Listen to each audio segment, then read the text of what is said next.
wanje ni Kristo. Abakunzi b'amahoro ni ikiganiro mutegurirwa n'ishyirahamwe Transworld Radio mu Burundi ifashwe mu mugongo n'umugambi Christian Initiatives for Peace CIP mu Burundi. Kaze mu kiganiro abakunzi b'amahoro.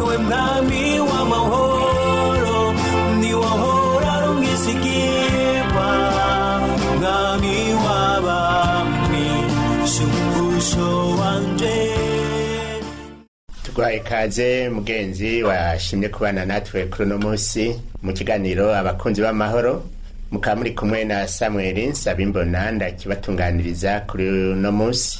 Muri studio turi kumwe n'umutumire mushinga ntahe nagomba ndamuhe mwiriwe, hanyuma kandi ndanamusabe yidondora amahoro neza.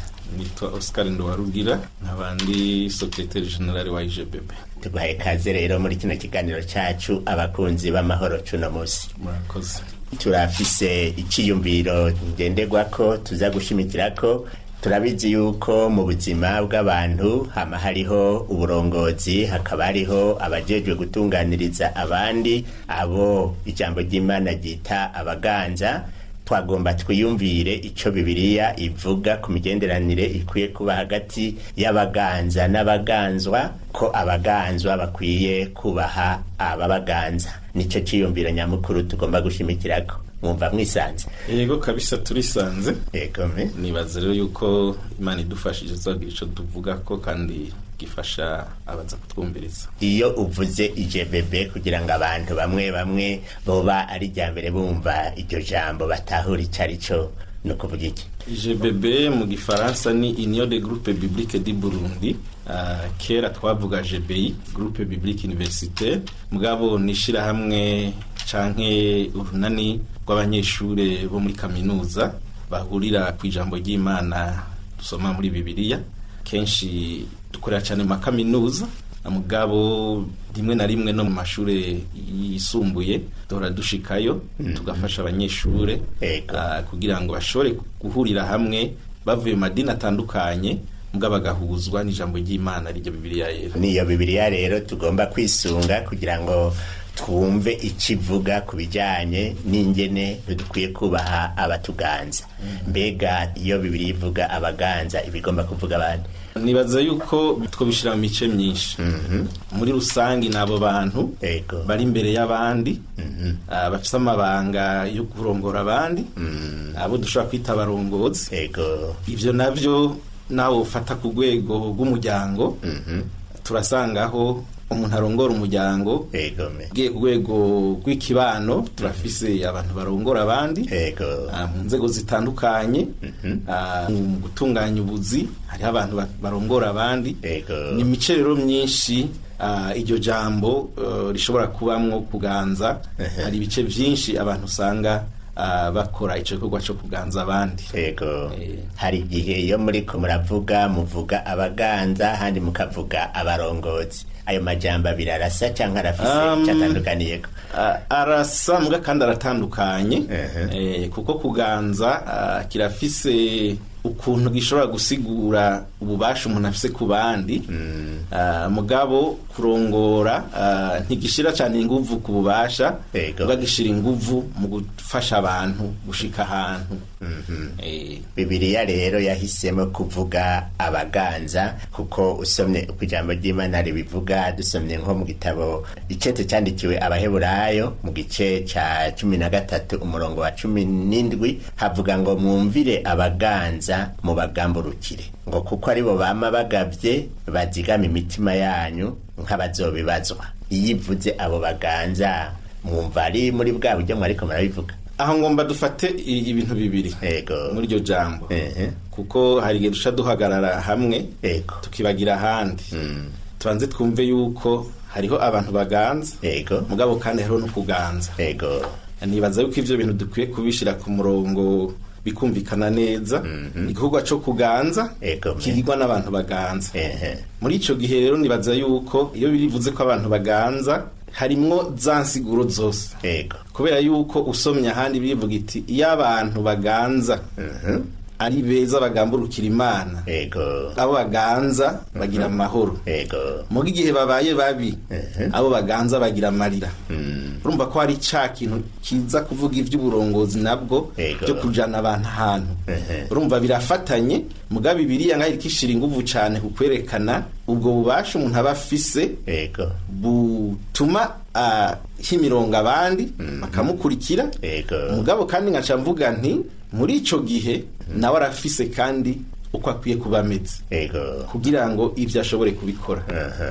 Uvuze ko aba afise uko akwiye kuba ameze, umuntu aganza neza kuko nico mwari muhejeje. Umuntu aganza neza rero uko kuganza aba yagukuye ku Mana, no kuvuga yuko abarika akora mu kibanza c'Imana. Bisigura yuko hariho imirongo Imana itanga isobanura kuganza kuvuye ku Mana no kuganza kutavuye ku Mana. Rero niho nahereye mvuga nti iyo umuntu aganza agororokera Imana ari kuganza kuye ku Mana, abantu aganza bagira amahoro. Iyo aganza naho adakuye uko kuganza ku Mana abaganza bagira amarira. Ikibazo rero abantu bakunda kwibaza, hari aho Bibiliya yo ivuga yuko ukuganza kose kuva ku Mana, kandi mu mvugo dukunda kumva zivugwa iryo jambo turakunda kurikoresha. None mwebwe kumenga hari aho umenga ntimwemera cyane ko bimeze gutyo? Ukuganza n'ivyo kose kuva ku Mana, mugabo turashobora kuvuga tuti ikibanza cyo kuganza n'Imana yagishizeho. Mugabo abantu bakijamwo ntitwovuga ko bose batumwa n'Imana. Aho niho ngomba twumva ubudasa. Hariho abaganza bakuye kuganza ku Mana kubera ko batumwe n'Imana. Hariho n'abaganza bakaja muri ico kibanza kandi Imana ikabareka bakakijamwo kubera intumbero zayo. Mugabo ko kuganza bariko barakoresha suko Imana ko gukora mu buryo bunyuranye no kw'Imana ikora.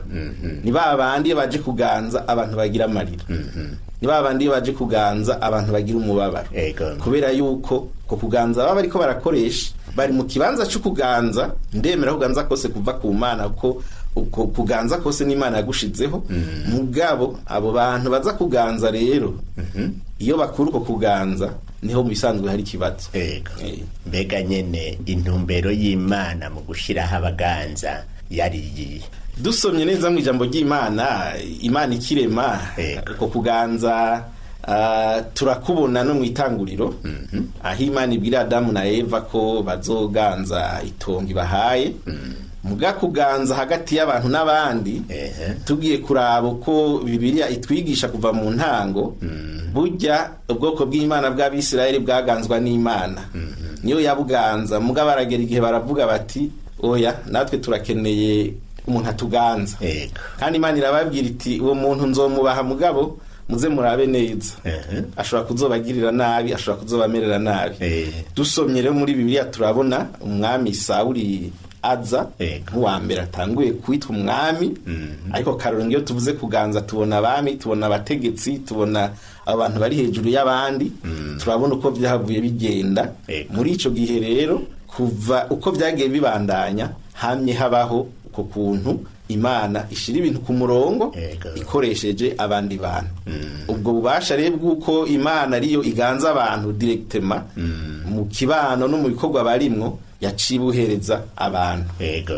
Abo bantu rero irabubahereje, ibagomba kwiki kugira ngo bagume mu ntumbero y'Imana? Abo bantu bisanzwe icima nibagomba ko no gufasha abantu kugira ngo babeho mu buryo Imana yifuza ko babaho.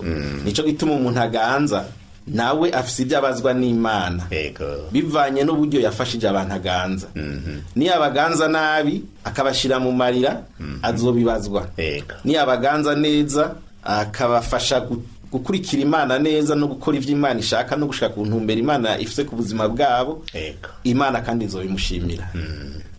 Muri ico gihe rero twebwe turiko turiyumvira kugene abaganzwa bo kubaha ababaganza. Dufatiye yuko Bibiliya ibivuga, abo baganzwa bo kubaha gute ababaganza? Abaganzwa nivyo barakwiye kubaha abaganza, kandi ntibabubaha ngo nuko ari beza canke ari babi. Babubaha kubera yuko ari Imana yashizeho kuganza. No kuvuga babubahirije babubashe ico Imana yashizeho. Mu gihe cyose abo bantu baganza batanyuranya canke badatuma abantu gukora ibinyuranya n'Imana, abo bantu bakwiye kububaha. Ni navyo bica binagaragaza ko nabo nyene ku vy'ukuri bari kumwe n'Imana kandi bubaha Imana. Hari gihe benshi bibagora kubera babonye umuntu aganza bakabona umengo arafise amafuti, arafise ibintu bimeze nabi, bakumva umengo ntibomwubaha, ukamengo bonamugwanya. Mugabo ku vy'ukuri uko no kunyuranya n'ubugombe bw'Imana, kubera yuko uwo muntu aba yahagiye mu kibanza c'Imana iba yamuhati igenda uganza abantu. Uko biri kose abo bantu bategerezwa kumwubaha mu kubahiriza ivyo aba yabasabye ko bakwiye gukora.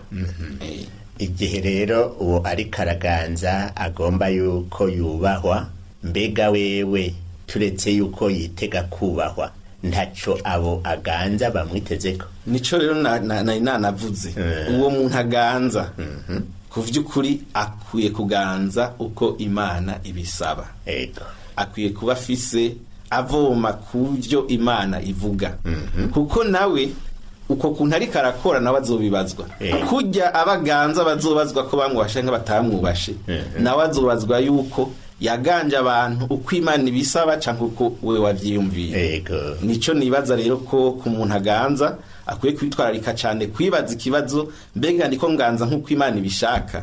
Abantu niko ndabaganza ndabajana mu nzira y'Imana, canke ndiko ndabaganza ndabazimiza ndabakura ku Mana ndabajana aho Imana idashaka? Hariho aho Imana ishaka niko muriko muravuga, canke aho Imana idashaka. Uwo murongozi canke uwaganza yomenya gute icyo Imana ishaka? Uwo murongozi kukimenya nuko kuvyukuri abaza Imana. Kumenya Imana rero navyo bisaba yuko aca mu nzira Imana yashizeho. Twebwe nk'abakristo turizera tudakekeranya yuko kugira ngo umuntu amenye Imana nuko aca bugufi akakira umwami Yesu Kristo umukiza wiwe mu bugingo bwiwe, hama akareka inzira mbi yarimwo, akihana ivyaha, agahindukira agakurikiza ijambo ry'Imana rivuga mu buzima bushasha. Akagira ivyamwa vya mpwemu yera, akagira ibintu vyerekana byo kuriko yahindutse, kureka inzira mbi yahora agenderamwo, ku buryo bw'uko urukundo rw'Imana rumuzamwo. Umuntu aganza neza ku vy'ukuri aganza nk'ubuzimana.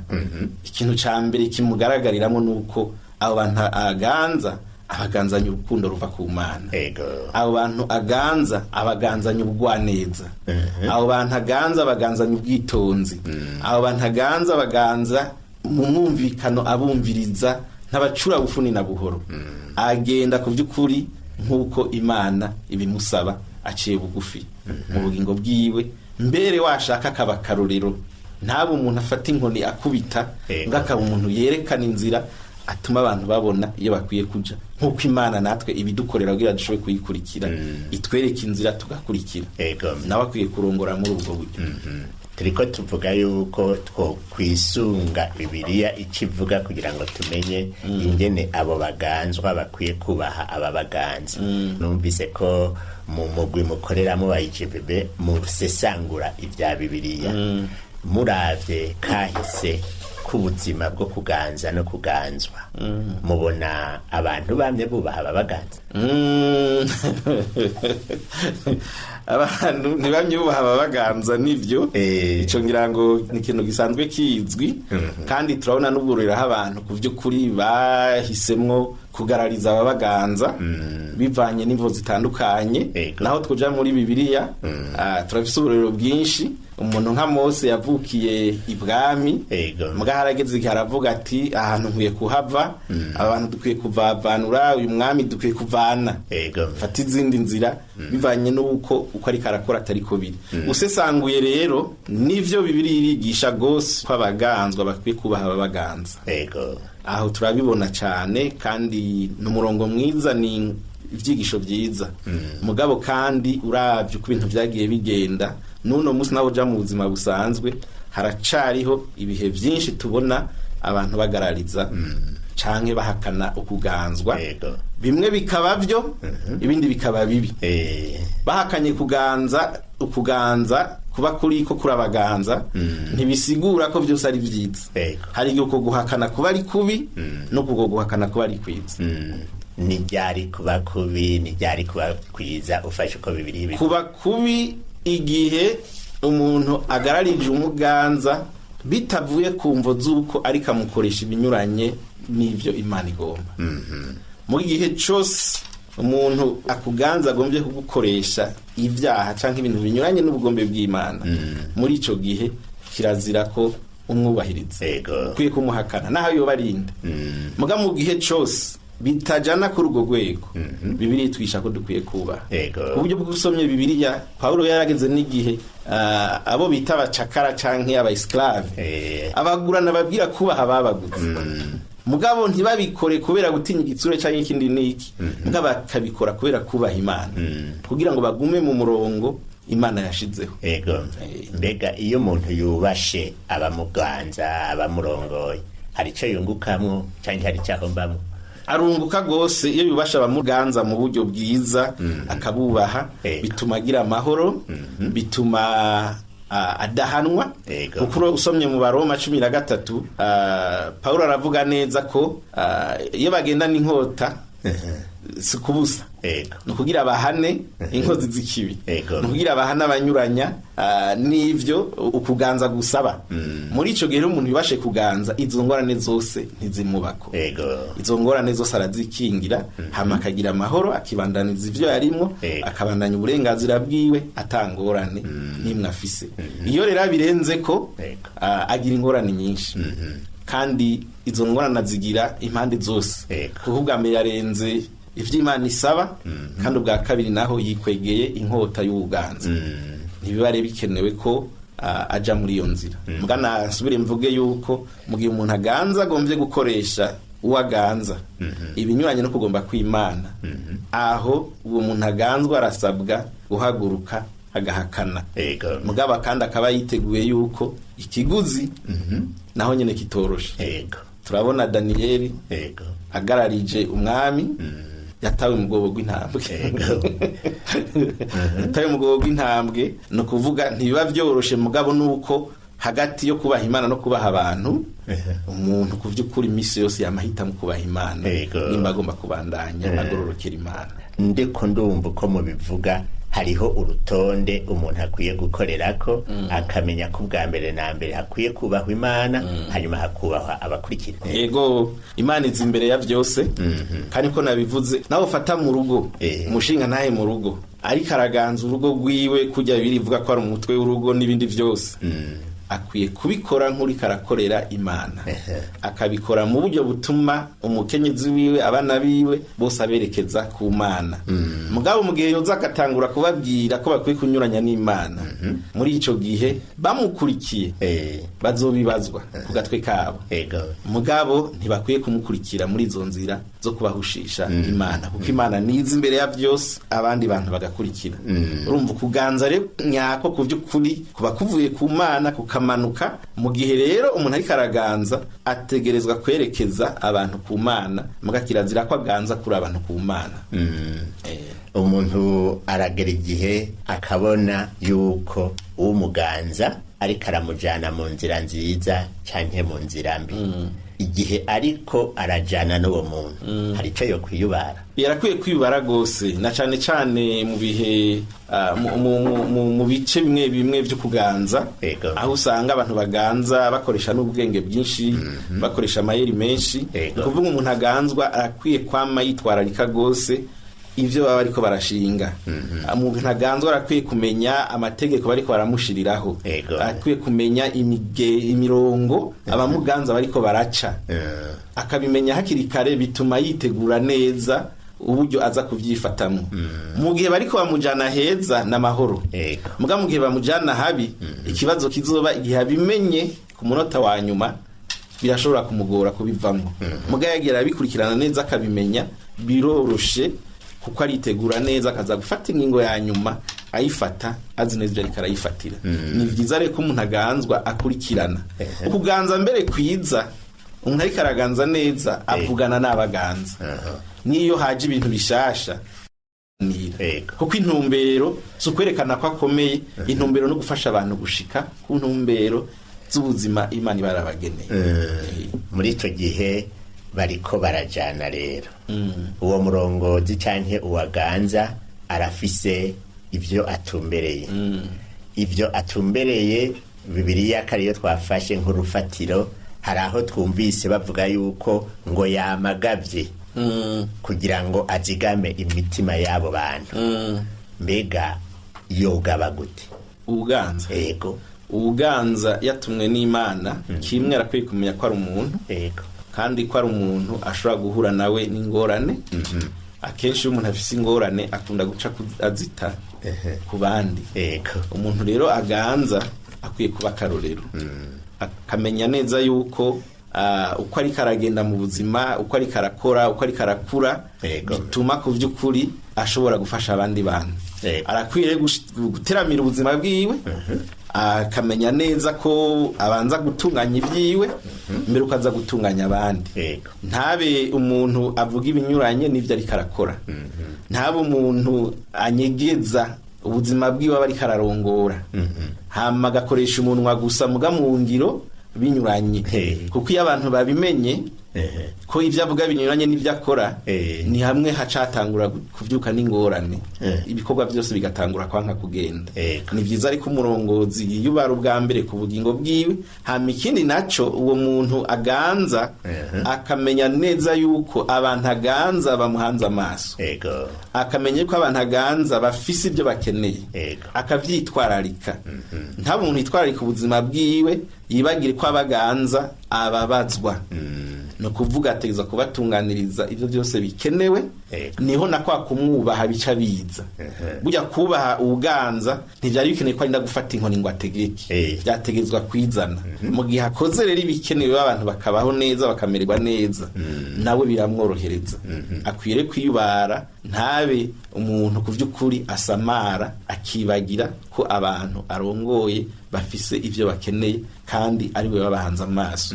Turakunda kubibona kenshi ngaha iyo ugiye mu biro bitandukanye n'ahandi, ugasanga umuntu wagiye kuraba mu biro ukamengo si hari kandi ari nahari, ugasanga urica urataye umwanya n'ibindi byose. Ibyo bituma abantu bagenda bidoga, abantu bagenda bababaye, kandi bari bazi ko ari wewe wategeza kubatunganiriza. Ni vyiza reko umuntu arongoye abandi yiyubara, kwitwararika ubuzima bwiwe kugira ngo abakarorero keza ku bandi, mugabo kandi no kumenya yuko ari bango ryiwe gufasha abandi bantu kumenya ibibazo bafise, kubitorera umwanya no kubitunganya. Ariko arabitunganya, abari imbere yiwe hari aho umenga arabatebeje. Muri ico gihe ukirindiriye ko atunganirizwa muri kwa kumwubaha, yorongorwa n'iki kugira ngo azashike ku ntumbero? Turiko tuvuga Bibiliya, nibaza yuko ko tuvuga abakristo. Abakristo be turafise ibintu bituranga mu bisanzwe, naho rimwe na rimwe bitugora. Nga nibaza ko kwihangana kiri muri bimwe mu vyangwa vya mpwemuye cyane. Nibaza rero yuko nk'abakristo, nk'abantu batahura Imana, uwo muntu ariko aratunganya, ni byiza ko twama twishira mu kibanza ciwe, tukamenya ko ari umuntu, kandi tukamenya yuko nabashaka gushikana akananirwa, kandi tukamenya ko natwebwe mu bisanzwe ugiye kuraba umuntu wese arafise ubwega aganzako, naho aba ariko araganzwa ahandi. Kenshi ntitwibaza ngo mbeje we hajya ndiko ndaganza bigenda gute, kugira ntahure ivyo ujya ariko aranganza vyamushikiye, aho guca nshavura ubwo nyene manze niyumvire ega naje hora binshikira muri bajya nganza. Kuko ugiye kuraba uko Imana yabipanze, nta muntu uzosanga, n'abantu bake uzosanga badafise ahantu nabo bariko baraganza, kuko n'ubuzima bwacu dutegeza kubuganza kugira ngo dushobore kuba abantu bagenda uko bisabwa n'Imana. Muri ico gihe rero nibaza ko umuntu bakiriko baratunganiriza abandi, ni vyiza ko abantu bihangana. Hanyuma kandi hakaba n'umuco dukwiye gushira imbere, umuco wo gucira abandi imbere. Je navyo nivyo biri twigisha, twitwararike gose ineza y'abandi gusumba twebwe. Iyo umuntu aciye ababara kubera bariko barakira uwundi, kenshi abarimwo ukwikunda, kwibabara. Mugo umukristo ariko arakura neza, aragera igihe akitwararika abandi gusumba uko wewe yitwararika ivyiwe. Nico rero nibaza cofasha, mugabo tukamenya ko ntibishobora gukorerwa rimwe, hategeza kuba imirongo kandi abantu bagafashanya. Gusa abaganzi ico no basaba nuko nabo bubahiriza urutonde, abantu ntacaza ngo mufashe kubera muzinanye, akankunzi canke akamwana wa mama ntikajemwo. Umuntu kubahiriza, nahazoba ari umwana wawe yaje atevye, banza ufasha abandi hama nabashikira. Muri ico gihe nta myidogo izohaba. Aho iyo umuntu ariko aratunganirizwa hari igihe aba agomba ko binyaruka nk'uko mwariko murabivuga, mugabo umutunganiriza nawe mwavuze muti erega nawe nyene aba ari umuntu.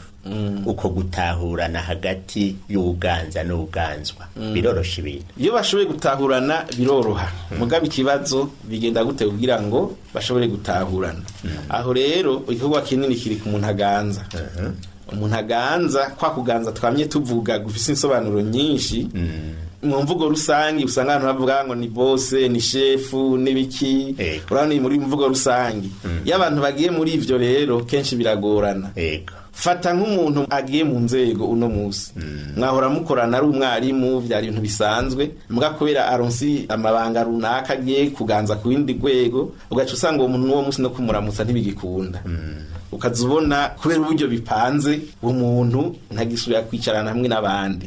Umuntu aganza rero kugira ngo batahurane n'abaganza ni byiza ko amanuka akicarana nabo bantu, akabaganiriza, akabereka yuko ari umuntu nk'abandi, akabereka yuko bari kumwe, ntabereke yuko ari hejuru nabo bari munsi.